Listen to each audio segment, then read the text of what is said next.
Bismillahirrahmanirrahim. Assalamualaikum warahmatullahi wabarakatuh. Waalaikumsalam. Alhamdulillah, nasta'inu wa nastaghfiruh wa na'udzu billahi min syururi anfusina wa min sayyiati a'malina may yahdihillahu fala mudilla lahu wa may yudlil fala hadiya lahu. Asyhadu an la ilaha illallah wa asyhadu anna Muhammadan abduhu wa rasuluh. Allahumma shalli ala Muhammad wa ala ali Muhammad kama shallaita ala ali Ibrahim innaka Hamidum Majid.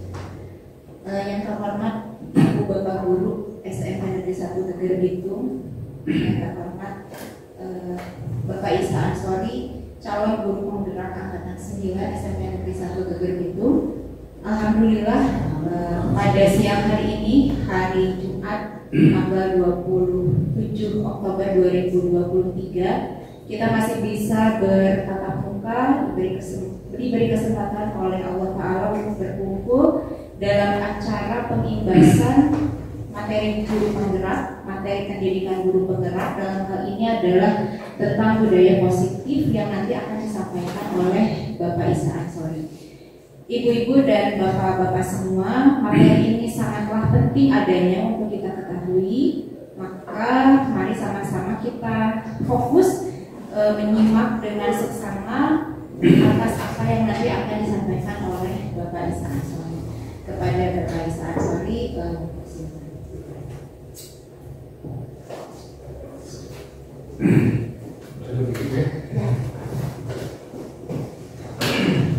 Bismillahirrahmanirrahim. Assalamualaikum warahmatullahi wabarakatuh. Waalaikumsalam.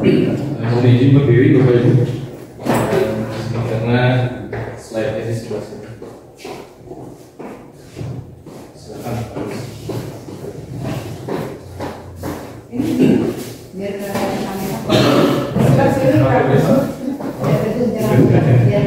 Biar kelihatan di kamera, biar bisa masuk YouTube belum bagus. Iya. Oh, kayak Saya ulangi lagi. Bismillahirrahmanirrahim. Assalamualaikum warahmatullahi wabarakatuh. Alhamdulillah, nahmaduhu wa nasta'inuhu wa nastaghfiruh wa na'udzu billahi min shururi anfusina wa min sayyiati a'malina may yahdihillahu fala mudilla lahu wa may yudlil fala hadiya lahu. Asyhadu an la ilaha illallah wa asyhadu anna Muhammadan abduhu wa rasuluh allazi la nabiyya wa la rasula ba'da. Qala Allah ta'ala fil kitabil karim, a'udzu billahi minasyaitonir rajim. Ya ayyuhallazina amanu ittaqullaha haqqa tuqatih wa la tamutunna illa wa antum muslimun. Bapak Ibu yang saya hormati,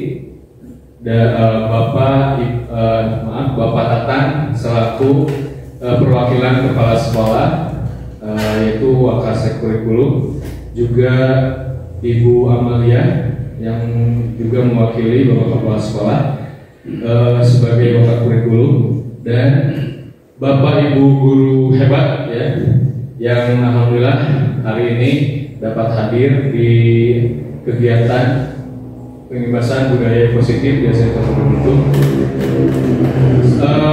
Pertama-tama, marilah kita panjatkan puji dan syukur kepada Allah Subhanahu wa Ta'ala yang Maha mempertemukan dan Maha menyehatkan, sehingga kita bisa berkumpul di yang insya Allah di dalam kegiatan yang bermanfaat ini dengan keadaan yang sehat. Dan sholawat serta salam tercurah limpah kepada Rasulullah Shallallahu Alaihi Wasallam. Alhamdulillah. Yang pertama, ada beberapa hal yang ingin kita sampaikan di sini terkait tugas aksi nyata program pendidikan program guru penggerak, yaitu aksi nyata pada modul 1 paket 1.4 A.9 tentang budaya positif. Yang kedua, saya pribadi mengucapkan jazakumullah khair kepada Bapak Ibu yang sudah menyempatkan waktunya untuk hadir di acara pengimbasan atau diseminasi pada siang hari ini. Yang ketiga, ada beberapa hal yang ingin saya sampaikan berkaitan dengan pengimbasan budaya positif ya di SMP 1 Geger ini. Sebelumnya,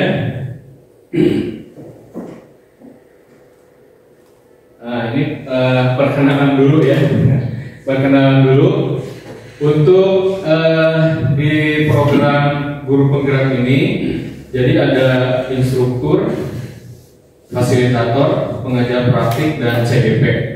Nah, yang rutin yang beraktivitas atau berinteraksi dengan kita itu adalah fasilitator, yang dimana di sini fasilitatornya Ibu Heni Suryadi dari Sumedang ya, Wadatah udah kontekan di Sumedang. Yang kedua ada pengajar praktik yaitu Ibu Adelis yang kemarin sudah kurang lebih dua kali kesini ya untuk pendampingan individu. Dia pengajar praktik. Nah yang ketiganya saya ya CGP angkatan 9 ya. Baik.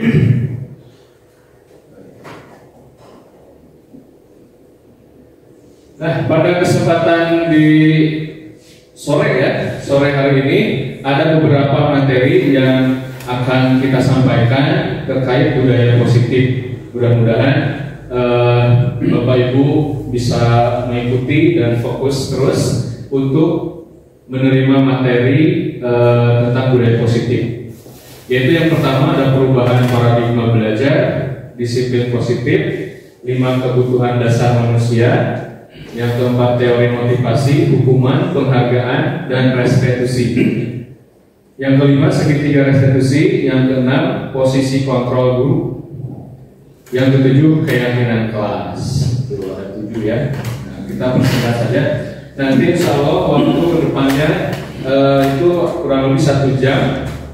1 jam itu pembukaan kira-kira 10 menit untuk materinya 10 menit ya, 40 menit untuk materi dan diskusi untuk 10 menit lagi kita untuk penutup ya.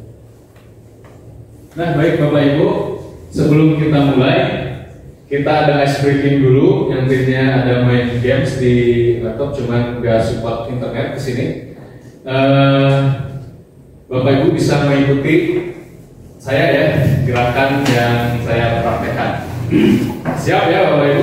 Siap. Coba Agus, tangannya di depan sini. Siap. Konsentrasi. Digosok Bapak Ibu. Gosok. Simpan dulu. Gosok lagi.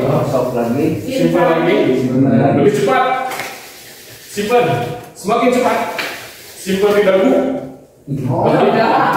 Simpan di dagu. Mana dagu ada? Aduh, emang mana dagu? Ternyata belum konsentrasi ya. Masih cepat nggak? Iya, makanya itu salah satu trik hipnosis Bu ya, karena yang mempengaruhi untuk perilaku kita itu hampir 80% apa yang kita lakukan daripada apa yang kita katakan gitu ya. Itu dari hipnosis, ilmu hipnosis seperti itu. Sekali lagi ya, sudah konsentrasi belum? Coba sekali lagi ya. Coba Bapak Ibu tangannya di depan lagi, kita gosok, simpan, lebih cepat, simpan, semakin cepat, simpan di telinga. Betul ya. Tapi ada yang gerak. Tepuk tangan Bapak Ibu. Alhamdulillah. Berarti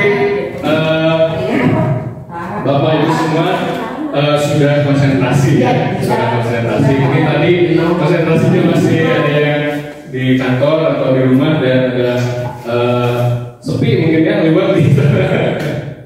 Ya. Baik. Kita ke materi yang kedua, 1 ya, setelah speaking, yaitu tadi tentang perubahan paradigma belajar. Nah, perubahan paradigma belajar di sini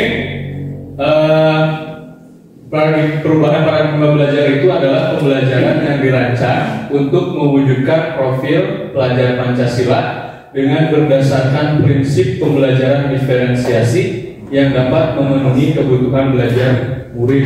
Nah, mungkin Bapak Ibu di sini sudah tidak asing lagi ya terhadap profil pelajar Pancasila dan pembelajaran diferensiasi ya. Sungguhnya ini juga materi yang sudah Ibu Amel sampaikan di tempo hari ya dalam kegiatan diseminasi CGP angkatan 8 ya, angkatan 8. Mungkin ini saya juga merefresh ingatan Bapak Ibu untuk materi tentang budaya positif. Nah, maka dari itu yang pertama, perubahan paradigma belajar maksudnya untuk mewujudkan profil pelajar Pancasila dengan berdasarkan pembelajaran yang diferensiasi. Sudah pernah dengar Bapak Ibu pembelajaran diferensiasi? Belum. Sudah ya, barusan. Pembelajaran diferensiasi. Mungkin ada yang sudah pernah mendengar pembelajaran diferensiasi? Belum ya. Nah, di sini kita share sedikit saja, atau nanti ada yang mau menambahkan tentang pembelajaran diferensiasi. Diferensiasi di sini yang saya ketahui ada yang namanya kebutuhan belajar murid ya. Kebutuhan belajar murid itu ada yang pertama itu minat belajar murid. Yang kedua ada profil belajar murid, dan yang ketiga kesiapan murid.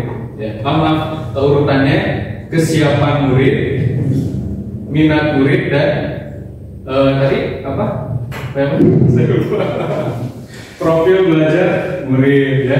Kesiapan murid ini nanti bisa diterapkan di RKP kalau kesiapan murid dengan pertanyaan pemantik untuk mengarahkan siswa supaya siswa setelah istirahat mungkin tidak mungkin siswa itu langsung interaksi dengan kita ya. Pasti siswa itu masih ada pikirannya di luar, atau misalnya setelah pembelajaran matematika biasanya masih tadi salah enggak ya biasanya ya.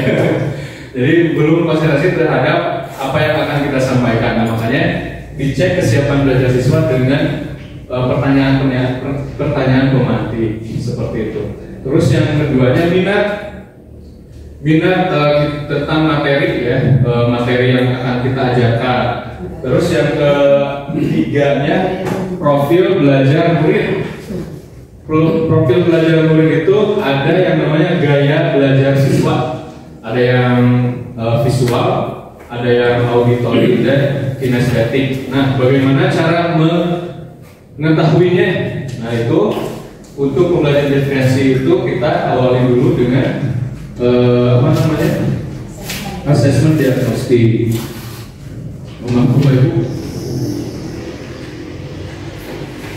ini lampu.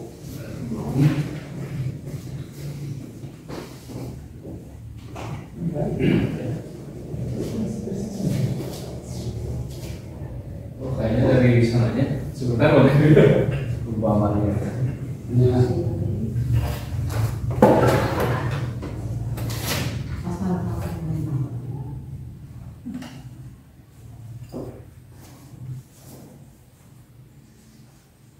Diminum dulu aja.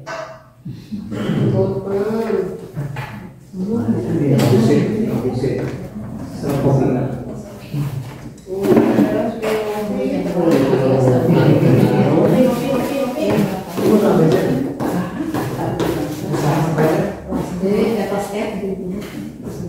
Nah itu terus. Ini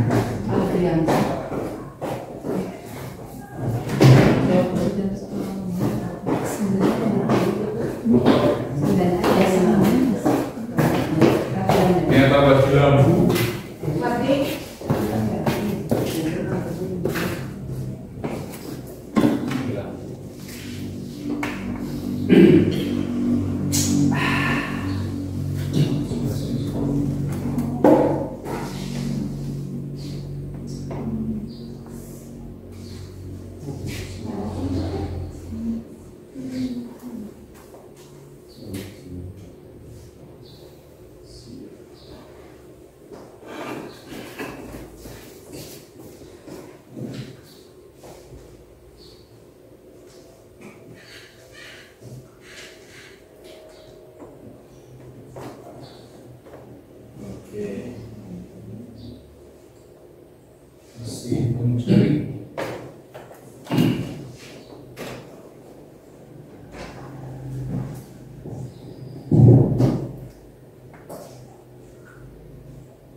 Ya,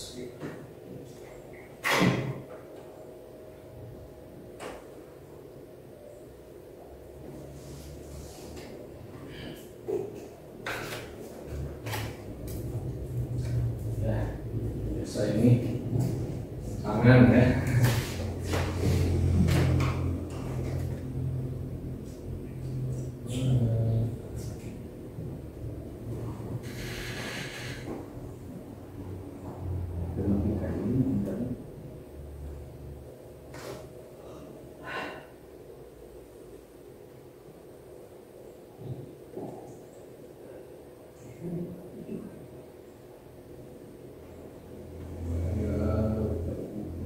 Salah ini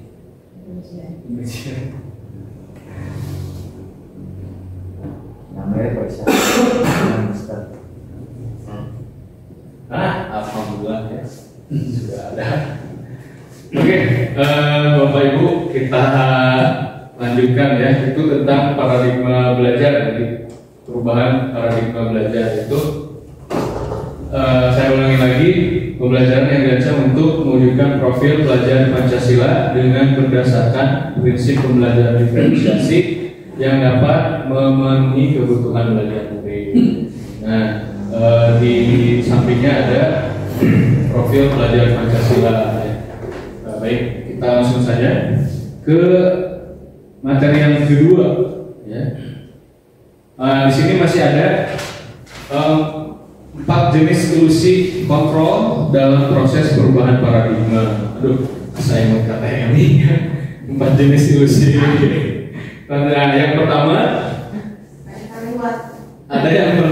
ada ilusi guru mengontrol murid. Nah, ini masih tentang perubahan paradigma ya, paradigma dalam pembelajaran.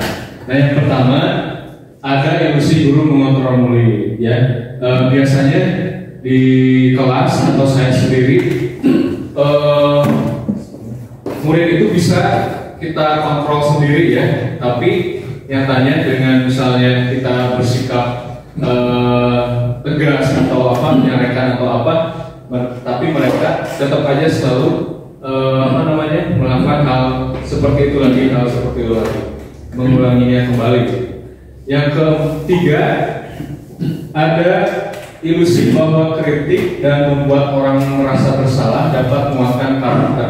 Nah, jadi kalau ketika ada siswa kita yang bersalah, justru disalahkan, gitu kan? Disalahkan itu akan menguatkan karakter siswa. Nah, ternyata itu tidak.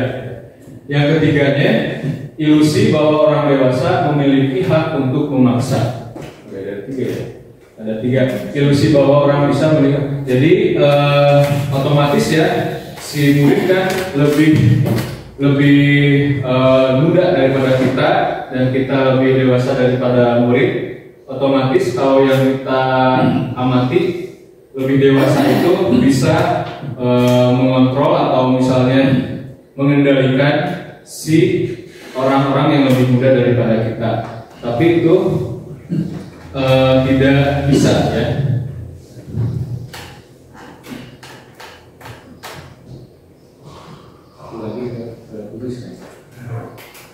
Nah di sini ini ya. Di sini ada perubahan paradigma stimulus respon atau teori kontrol ya. Di sini ada beberapa pernyataan. Ada stimulus respon. Kita mencoba mengubah orang agar berpandangan sama dengan kita. Nah, tapi kata teori, kita berusaha memahami pandangan orang lain tentang dunia. Jadi seperti itu, ibaratnya siswi kita dipaksa masuk untuk ke dunia kita, gitu ya. Tapi ternyata itu pasti tidak bisa, ya. Kalau misalnya saya mencoba untuk masuk ke dalam dunia mereka, gitu ya, dengan ya interaksi atau menjadi mereka, tapi dengan batasan-batasan tertentu seperti itu.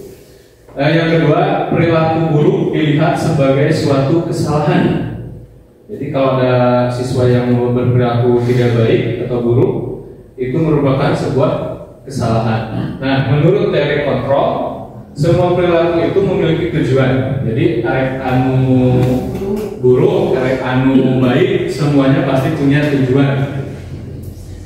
Terus yang ketiga, orang lain bisa mengontrol saya.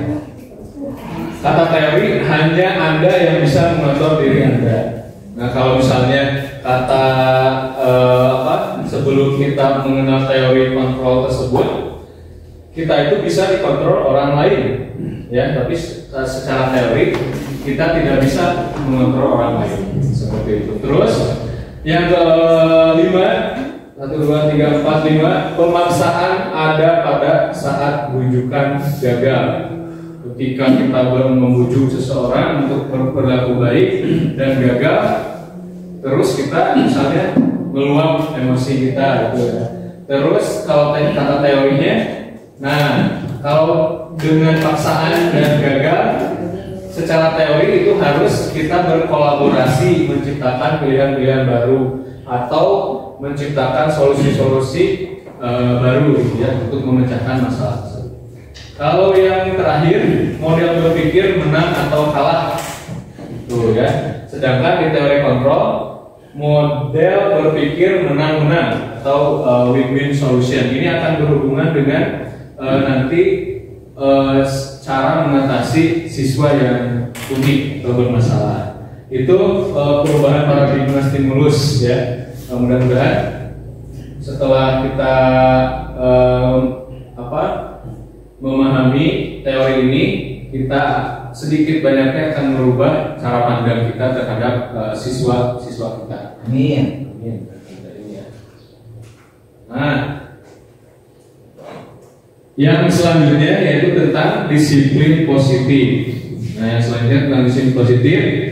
Kata disiplin berasal dari bahasa Latin, ya, yaitu disiplina, yang artinya belajar.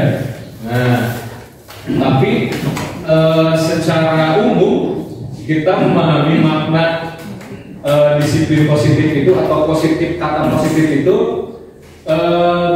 kepatuhan ya, sebuah kepatuhan atau sebuah ketika kita melakukan treatment kepada anak itu harus patuh, itu namanya disiplin ya. Tapi kalau secara bahasa disiplin di sini adalah belajar. Arti dari kata disiplin itu adalah belajar. Nah, dengan disiplin dengan disiplin diri orang akan menggali potensinya menuju sebuah tujuan apa yang dia hargai dan percaya. Makna kata disiplin yang tadi berubah menjadi suatu kepatuhan ketika seseorang melakukan sesuatu kepada orang lain, seperti itu. Itu tentang disiplin positif ya. Kita memaknai kata disiplinnya dulu. Nah, setelah ada disiplin positif, ada nilai-nilai kebajikan universal ya.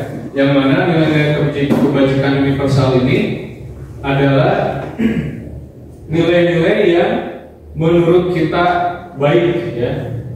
Terus untuk nilai-nilai kebajikan yang ada di sekolah kita untuk murid-murid kita, yaitu sudah tertuang pada profil pelajar Pancasila ya. Yaitu ada 6 nilai-nilai kebajikan universal dari profil pelajar Pancasila. Yang pertama, beriman, bertakwa kepada Tuhan Yang Maha Esa dan berakhlak mulia. Dan kedua, mandiri. Yang ketiga, bernalar kritis. Yang keempat, berkebinekaan global. Yang kelima, bergotong royong. Dan kelima, kreatif. Itu nilai-nilai universal, kebajikan universal yang sudah tertuang pada profil pelajar Pancasila. Baik, kita lanjutkan ke yang selanjutnya, yaitu tentang 5 kebutuhan dasar manusia. Ya, nah di sini ada beberapa gambar ya, 5 gambar tentang kebutuhan manusia. Mungkin Bapak Ibu di sini ada yang sudah tahu nih ya materinya tentang kebutuhan dasar manusia. Yang pertama adalah gambarnya rumah gitu ya, tentang bertahan hidup ya, tentang bertahan hidup atau survival. Di sini kalau mengenai survival atau bertahan hidup itu biasanya kita membutuhkan makan biasanya ya, makan, pakaian dan lain sebagainya. Yang kedua, kebutuhan dasar manusia ada kasih sayang dan rasa diterima, ya. Kasih sayang dan rasa diterima ini tentunya berkaitan dengan rasa ingin dihargai, ingin diperhatikan, berbagi biasanya ya, termasuk ke dalam karakteristik siswa-siswa kita di sekolah, gitu ya.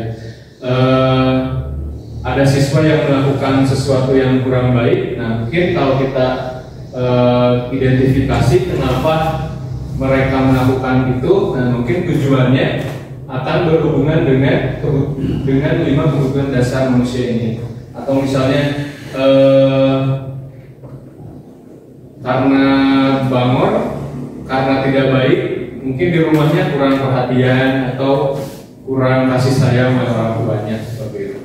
Dan yang ketiga ada penguasaan atau power ya, atau power. Mungkin di kelas kita Bapak Ibu ada yang seorang anak yang ingin menguasai kelas misalnya ya. Nah itu pasti kebutuhan dasarnya itu dia ingin menunjukkan bahwa dirinya bisa menjadi orang yang menguasai gitu ya. Itu ya. Terus yang keempatnya adalah kebebasan ya, kebebasan. Seperti ada yang namanya siswa, contohnya si Alvin ya. Alvin dia kelas 7B, dia ingin merasa bebas, tidak masuk pelajaran-pelajaran yang lainnya gitu ya. Meskipun saya udah mencoba kemarin restitusi dengan si Diki, udah itu dia tetap aja bawa tas di belakangnya, terus gak masuk gitu ya. Meskipun dia katanya pengen bebas gitu ya, pengen bebas. Dan kata batin itu pengen pulang pilih pelajaran gitu ya, bebas. Contoh kasusnya lagi tadi ya, yang di sini orang tua ya, dia pengen bebas katanya sepatunya ya. Itu merupakan salah satu kebutuhan dasar manusia ya. Yang selanjutnya yaitu fun atau kesenangan. Tentunya kita semua harus dan perlu ya untuk kebutuhan dasar yang satu ini, yaitu tentang kesenangan atau fun.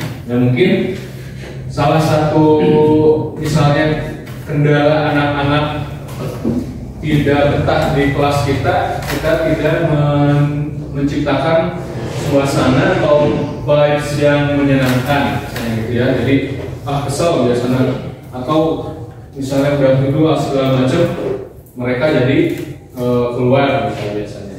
Nah untuk solusinya mungkin nanti seperti tadi ya, bisa Bapak Ibu terapkan dengan menggunakan salah satu ice breaking tadi untuk menguji konsentrasi para siswa. Nah itu untuk 5 kebutuhan dasar. Nah yang selanjutnya yaitu ada teori motivasi perilaku manusia ya, teori motivasi perilaku manusia. Nah yang pertama ada yang namanya motivasi eksternal, ada motivasi internal. Secara ringkas, motivasi eksternal itu masih ada dari dorongan orang lain ya. Kalau misalnya motivasi internal itu murni muncul dari diri sendiri. Nah seperti contoh di depan kita, kalau motivasi eksternal itu untuk menghindari ketidaknyamanan atau hukuman ya, apa yang akan terjadi apabila saya tidak melakukannya. Jadi untuk menghindari ketidaknyamanan atau hukuman, ini berhubungan dengan yang tadi disiplin positif ya. Untuk siswa itu disiplin karena misalnya takut dimarahin, misalnya Pak Agus sama Pak Agus seorang siswa kalau dimarahin Pak Agus karena tidak datang tepat waktu, misalnya siswa itu datang tepat waktu di hari berikutnya. Nah, jadi itu masih motivasinya masih motivasi eksternal. Jadi tidak ada kesadaran sendiri seperti itu. Untuk yang kedua, untuk mendapatkan imbalan dari orang lain atau institusi, ya. Nah, misalnya si Alvin masih telat datang ke kelasnya, ya, untuk masuk kelasnya. Terus saya kasih permen, misalnya, ya. Saya kasih permen, sehingga hari berikutnya si anak tersebut masuknya tepat waktu karena diiming-imingi atau dikasih sesuatu, yaitu permen, ya, tapi si siswa tersebut sehingga masuknya tepat waktu. Nah, itu masih termasuk ke dalam motivasi eksternal, ya.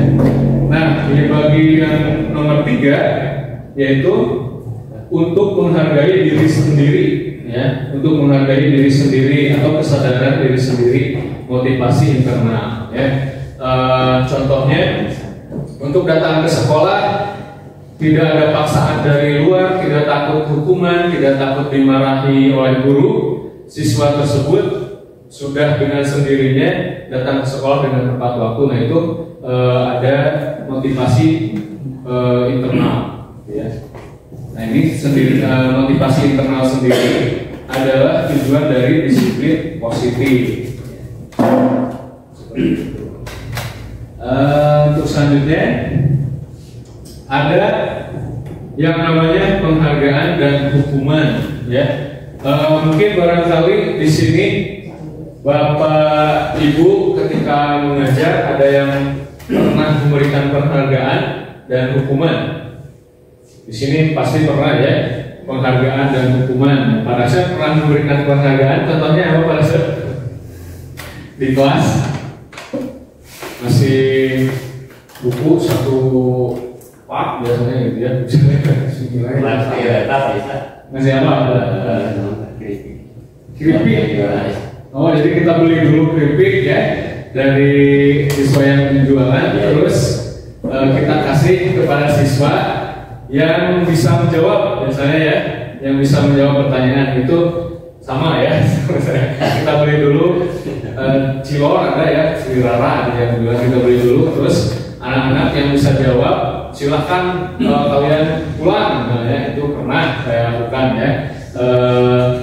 Atau keripik, ya. Terus hukuman pernah juga, ya, melakukan hukuman, melakukan penghukuman kepada si siswa, apalagi yang misalnya telat ke kelas, misalnya, ya, telat ke kelas.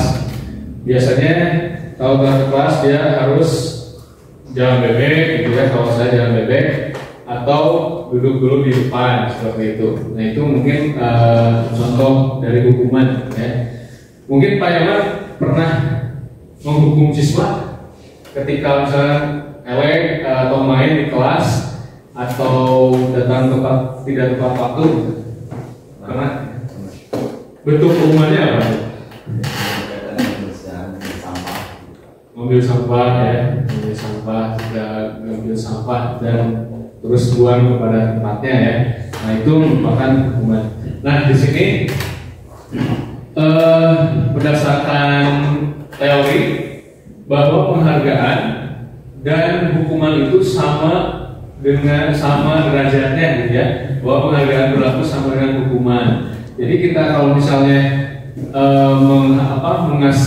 memberi hadiah kepada siswa, ya, kepada siswa yang melakukan sesuatu sekehendak kita, terus kita kasih hadiah, nah itu bisa menjadi hukuman, ya, bagi hukuman. Atau saya pernah membaca dalam sebuah modul juga, ketika kita memberikan hadiah kepada siswa, otomatis siswa itu kita matikan kualitasnya, ya, kualitas belajarnya, dalam kualitas dirinya juga. Jadi ketika siswa itu melakukan sesuatu yang baik, sesuatu yang berprestasi, terus kita kasih hadiah, ternyata kata di teori di sini itu bisa menjatuhkan atau mematikan kualitas dari siswa tersebut waktu itu. Nah, ini ada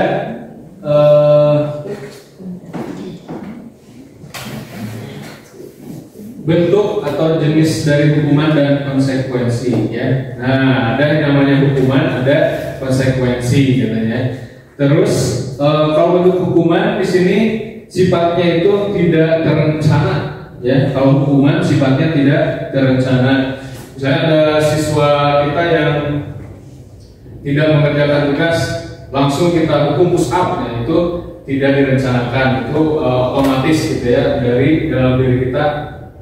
Mengerjakan tugas langsung push up, atau tadi buang sampah misalnya, itu hukuman namanya. Terus murid tidak dilibatkan. Nah, jadi di sini kalau hukuman itu si murid tidak dilibatkan, tahu-tahu dihukum aja, ya, tahu-tahu dihukum karena melakukan sesuatu yang tidak baik, tahu-tahu di push up atau suruh ngeliling lapangan bola, gitu ya, lapangan sekolah, gitu ya. Itu tidak dilibatkan, maksudnya di sini tidak diajak ngobrol dulu, kenapa kamu tidak mengerjakan, kenapa kamu tidak datang tepat waktu. Terus yang selanjutnya bersifat satu arah. Nah, bersifat satu arah biasanya ke guru saja yang menegur si siswa itu, tidak siswa diajak bicara seperti itu. Terus selanjutnya berupa hukuman fisik, yang tadi hukuman fisik atau fisikis. Nah, kalau fisik tentunya tadi bisa berupa push up atau jalan di tempat, ya, atau jalan bebek. Kalau fisikis mungkin ada yang sampai merusak mental si siswa tersebut, itu hukuman. Nah, sedangkan kalau konsekuensi, yaitu sifatnya itu terencana dan disepakati dulu, ya. Kalau konsekuensi ada kesepakatan, terus direncanakan sebelumnya. Kalau yang kedua, murid tetap dibuat tidak nyaman. Nah, contohnya konsekuensi ini sudah ada kesepakatan sebelumnya, sudah direncanakan, tapi tetap si siswa itu tidak diberikan kenyamanan atau diberikan kesempatan untuk kenapa dia, atau memberikan penjelasan alasan kenapa dia melakukan hal seperti itu. Untuk yang ketiganya, sikap guru selalu memonitor murid, ya. Terus karena sudah ada kesepakatan sebelumnya, si guru memonitor terus, kamu awas, sudah kemarin saya diperingatkan, nah jangan begitu lagi. Itu kalau itu lagi nanti efeknya seperti ini, sanksinya seperti ini. Nah, itu kurang lebih konsekuensi itu seperti itu. Nah, itu. Dan ada satu lagi, yaitu restitusi, ya. Nah, ini sudah tidak asing lagi untuk Bapak Ibu di sekolah satu Gerbitung tentang restitusi, ya. Restitusi pasti ada yang mungkin sudah menjalankannya di kelas dan di kantor, ya, di sekolah, ya. Nah, apa itu restitusi? Nah, restitusi adalah proses menciptakan kondisi bagi murid untuk memperbaiki kesalahan mereka, sehingga mereka bisa kembali pada kelompok mereka dengan karakter yang lebih kuat. Restitusi yang merupakan proses kolaboratif yang mengajarkan murid untuk mencari solusi untuk masalah mereka dan membantu murid berpikir tentang orang seperti apa yang mereka inginkan, ya, dan bagaimana mereka harus memperlakukan orang lain. Itu menurut teori dari Gosen, ya, tahun 2004, ya. Nah, jadi restitusi itu secara singkatnya, kalau tadi hukuman itu langsung otomatis kita menghukum siswa pada waktu itu, sedangkan konsekuensi kita menghukum karena sudah ada kesepakatan sebelumnya. Nah, kalau misalnya restitusi, kita tidak menghukum dan kita tidak kita tidak hanya guru saja yang berbicara, ya. Jadi kalau restitusi kita serahkan kepada murid apa yang murid kerjakan, terus kenapa mereka mengerjakan itu, dan murid dicarikan solusinya oleh dia sendiri. Nah, untuk restitusi sendiri ada yang namanya segitiga restitusi. Ini untuk langkah-langkah atau proses untuk melakukan restitusi, yaitu namanya segitiga restitusi. Suatu proses dialog yang dijalankan oleh guru agar dapat menghasilkan murid yang mandiri dan bertanggung jawab. Nah, untuk menghasilkan murid yang mandiri dan bertanggung jawab ada 3 langkah restitusi, ya. Yang pertama, menstabilkan identitas. Yang kedua, memvalidasi tindakan. Yang ketiga, menanyakan keyakinan. Nah, yang pertama ada menstabilkan identitas, ya. Biasanya kan kalau kita kalau ada siswa yang bermasalah, kita langsung kuno mana itu misalnya kan, kenapa kamu berbuat seperti itu? Nah, untuk menstabilkan identitas murid, ya, dalam tahapan yang pertama dalam segitiga restitusi, kita mengembalikan dulu ritme atau posisi si murid itu, ya. Misalnya dengan mengatakan berbuat salah itu wajar, ya. Tidak ada manusia yang sempurna. Ibu bapak juga pernah melakukan itu. Ibu bapak tidak mau mencari siapa yang salah, tapi ibu atau bapak ingin mencari solusi dari masalah ini. Kamu berhak merasa begitu. Jadi kita tanya dulu, kita tenangkan dulu siswa tersebut dengan kata-kata yang seperti yang barusan kita simak, ya. Berbuat salah itu wajar, dengan siswa itu duduk, ya, nyaman seperti itu. Yang kedua ada validasi tindakan.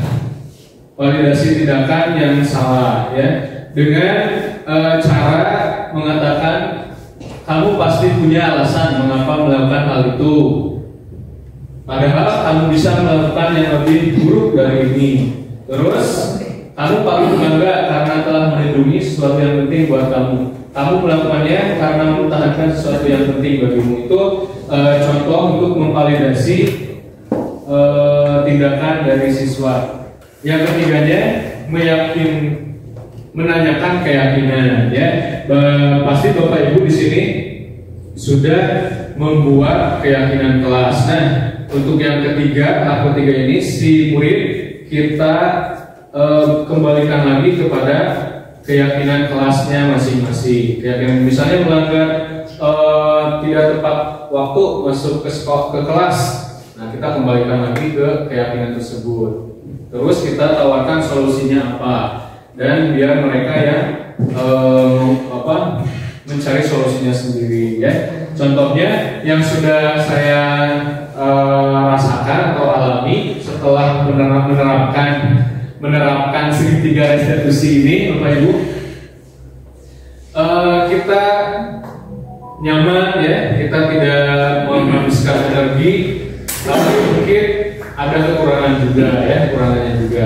Contohnya kemarin si Akbar, ya, si Akbar kelas 8C sudah di restitusi, misalnya karena tidak sekolah atau tidak mengerjakan tugas matematika. Saya panggil, terus pakai sepatu putih misalnya, saya panggil dan dilakukan segitiga restitusi ini, ya. Dilakukan segitiga restitusi ini, ternyata masih sama seperti itu, ya. Mungkin itu ya, kalau hal yang seperti itu kita kembalikan kepada kenyataan aja, ya. Pelototan salir gitu, ya. Bahkan salir ada di Buruan, Lupa Agus di Ciwit, ya. Setelah misalnya kita melakukan segitiga restitusi, ya, Iya, itu hese kene gitu kan, hese kene. Tapi alhamdulillah yang saya rasakan ada beberapa siswa yang alhamdulillah mereka sedikit demi sedikit berubah. Di kelas 7 ada, di kelas 8 apalagi ada ya, di kelas C juga ada. Itu tentang restitusi ya, tentang restitusi.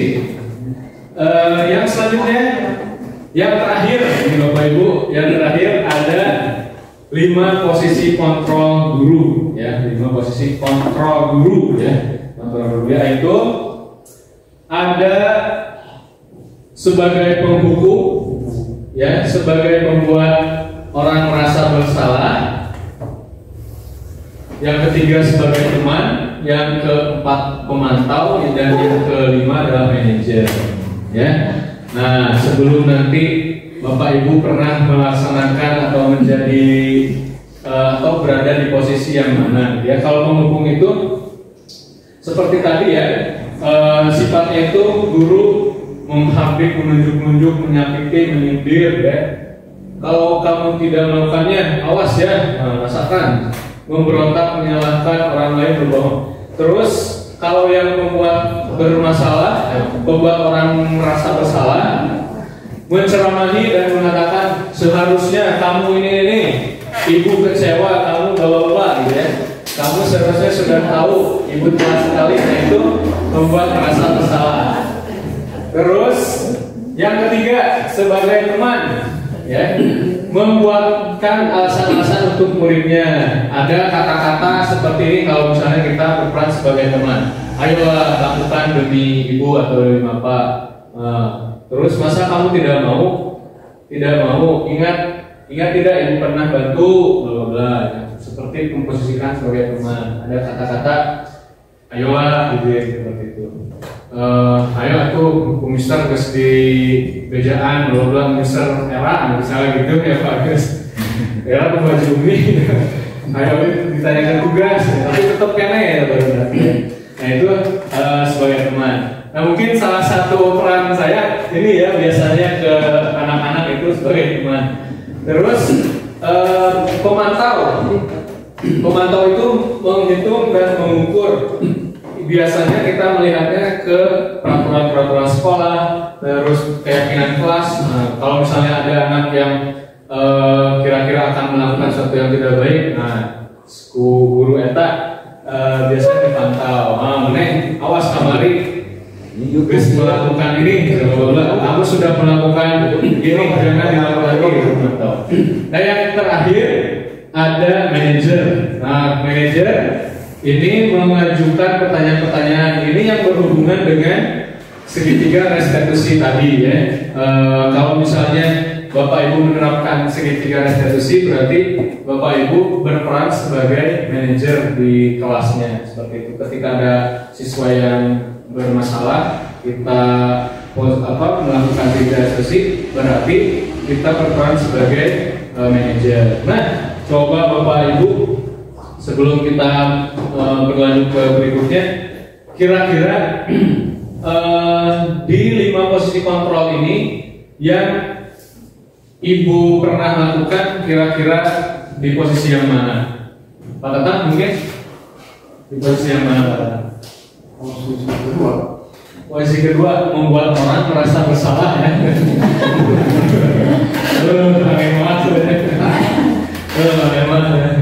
Kuruna gitu ya.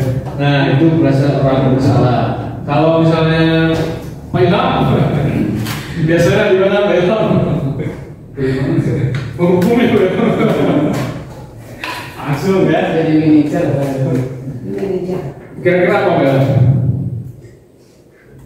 Biasanya.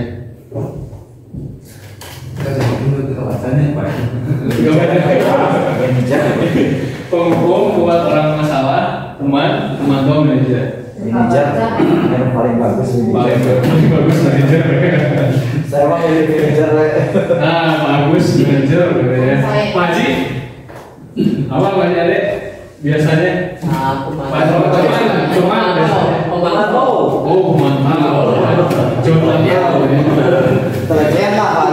Sri mungkin.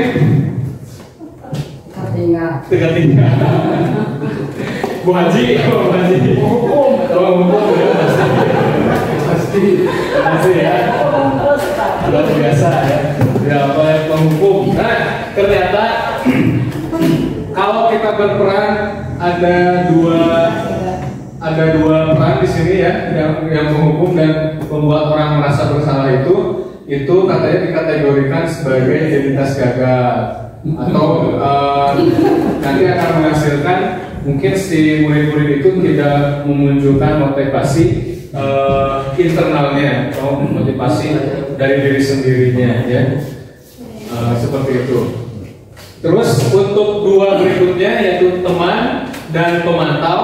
Nah, posisi ini dikategorikan sebagai identitas berhasil atau sukses, gitu ya. Kalau kita menjadi posisi teman dan pemantau. Ya. Nah, yang terakhir ada manajer, ya. Ada manajer itu sama bisa dikategorikan sebagai identitas yang berhasil. Jadi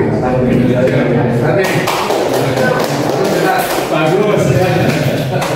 Ini manajer bagus, suka manggil gitu ya. Mudah-mudahan setelah ini ya, termasuk saya sendiri gitu ya, termasuk saya sendiri ketika ada siswa yang nakal gitu ya, siswa yang kurang disiplin, biasanya saya melakukan penghukuman ya, penghukuman sampai fisik ya. Tapi setelah mempelajari ini 5 posisi kontrol ini ya, saya terus mencoba untuk menjadi manajer di kelas untuk mengatasi masalah. Makanya kalau misalnya Pak Agus lagi mengatasi siswa yang bermasalah, saya selalu menghindar dulu Pak Agus. Tapi sebetulnya kayak rajong gitu. Jiwa mudanya keluar. Jiwa mudanya biasanya keluar. Ya, kalau Kali-kali mau keluar sedikit. kenapa Pak? Sekali-kali mumpungnya. Ya,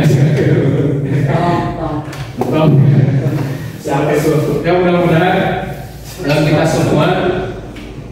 kita semua memanusiakan manusia gitu ya. Manusia menjadi atau berperan sebagai manajer ya, dengan salah satu caranya dengan melakukan segitiga diskusi. Nah, mungkin Bapak Ibu sudah melakukan segitiga diskusi atau hanya satu poin saja, misalnya memvalidasi kesalahannya, atau tadi ada menstabilkan identitas, atau langsung kepada solusinya. Mungkin Bapak Ibu juga pernah langsung melakukan ke salah satu dari ketiga segitiga restitusi tersebut.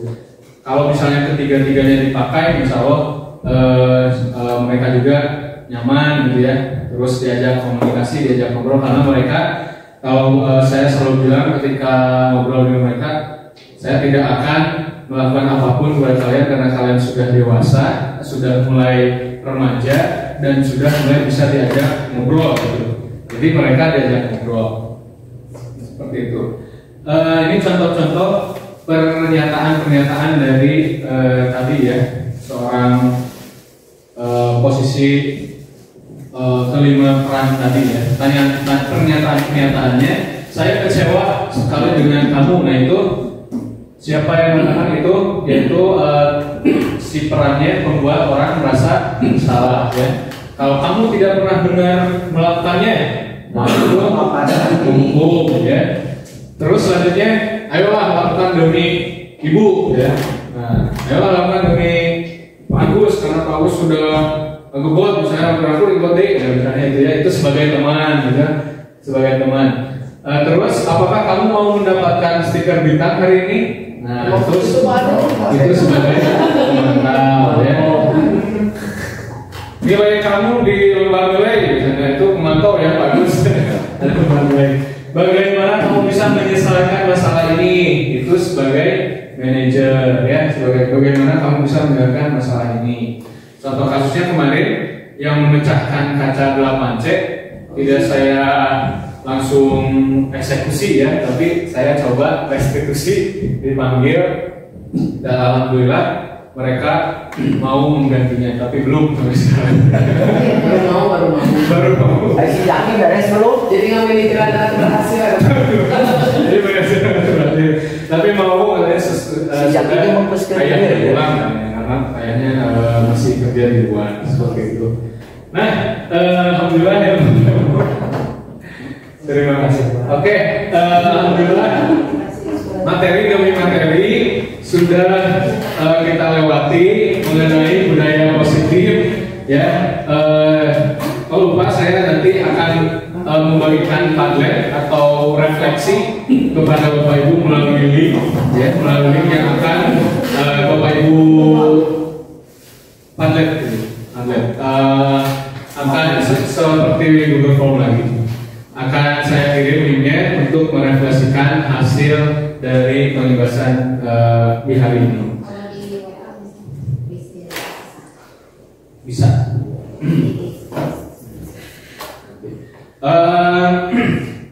Baik Bapak Ibu, untuk materi dicukupkan sekian.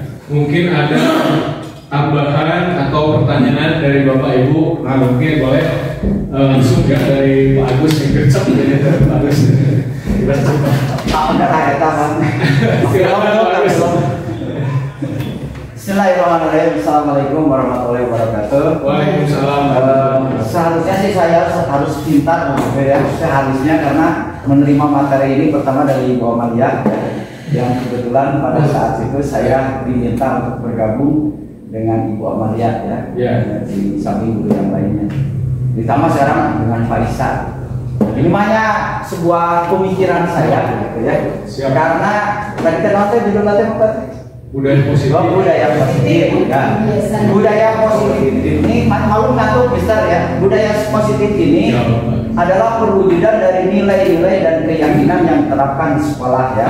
Ya. Sebetulnya ini kalau kita konsisten ya, di kita ada Ki Dewantoro ya, dengan iman dia memungkaso ingarso sumtulodo tuturi hadiah ya. Kemudian kita sebagai agama Islam punya juga ya.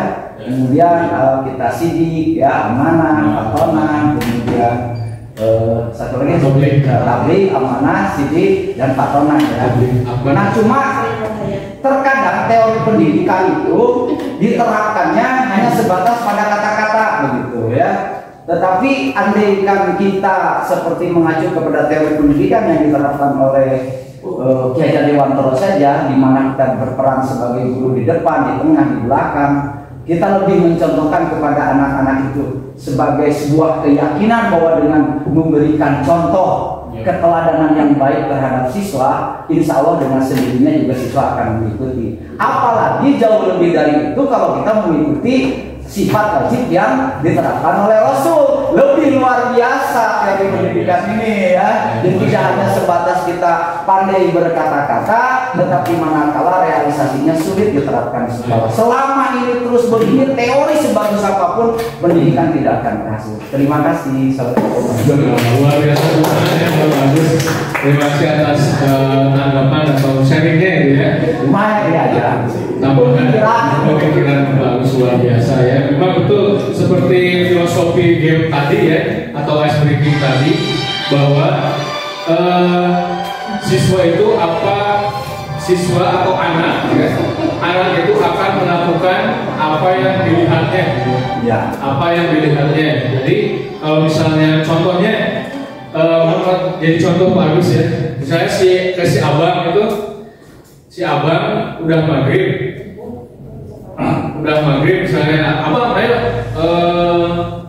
Haji sholat, sedangkan Pak Agus nonton TV jangan Pak Agus nonton TV, otomatis apa yang si abang lihat akan si abang lakukan seperti itu ya. Sebaliknya kalau misalnya Pak Agus sudah pakai peci, sudah pakai sarung, pakai koko, malah dia yang ngingetin sholat kalau bukan sholat, itu seperti itu. Dan ini juga refleksi terhadap diri saya sendiri ya. Refleksi terhadap diri saya sendiri.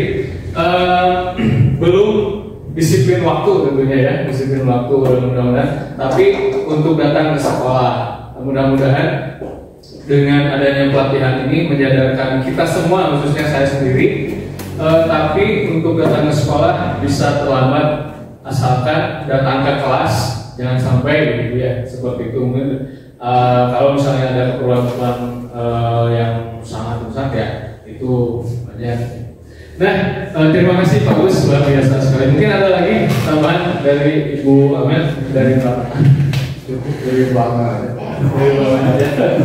Ini mah Penguatan. Bismillahirrahmanirrahim. Menanggapi dari yang Pak Agus sampaikan, saya sepakat sepenuhnya dengan yang disampaikan Pak Agus. Hanya mungkin ada ditambahkan sedikit saja terkait dengan bagaimana budaya positif ini bisa diterapkan di sekolah. Teori memang ya beginilah teori sekarang, teori kekinian seperti ini, dan kita wajib tahu akan hal itu. Kemudian tidak hanya sebatas teori, pun tidak hanya sebatas contoh begitu ya. Di usia persekolahan seperti sekarang, anak-anak adalah rasanya wajib hukumnya bukan hanya sekedar diberi contoh, tetapi harus dalam tanda petik dipaksa untuk melakukan hal tersebut. Karena suatu karakter itu akan muncul apabila kita membiasakan budaya-budaya positif itu gitu. Jadi wayangna kita semua bertanggung jawab dalam hal ini bagaimana melahirkan karakter-karakter yang baik dan menetapkan itu menjadi sebuah budaya positif di lingkungan sekolah. Ya, terima kasih luar biasa ya. Mudah-mudahan tidak ada lagi ya Bapak Ibu. Cukup. Alhamdulillah cukup ya. Alhamdulillah Bapak Ibu, sekali lagi sesungguhnya sebetulnya ya saya tuh dari tadi mau menyampaikan kepada Bapak Ibu ada nervousnya gitu. Luar biasa, Ustaz. Karena ini guru-guru saya udah luar biasa menginspirasi saya, tapi akan menjadi bekal dan pengalaman untuk saya belajar ngomong di depan itu seperti apa ya, dan akan terbiasa. Mudah-mudahan jadi pembelajaran untuk saya sendiri.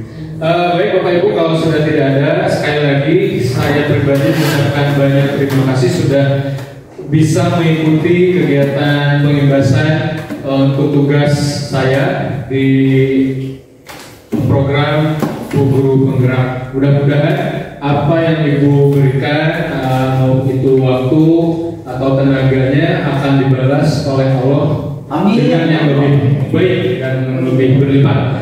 Amin. Amin. Untuk menutup kegiatan kita hari ini, mari kita tutup dengan doa untuk majelis. Subhanallah wa bihamdika asyhadu an la ilaha illa anta astaghfiruka wa atubu ilaik. Wassalamualaikum warahmatullahi wabarakatuh.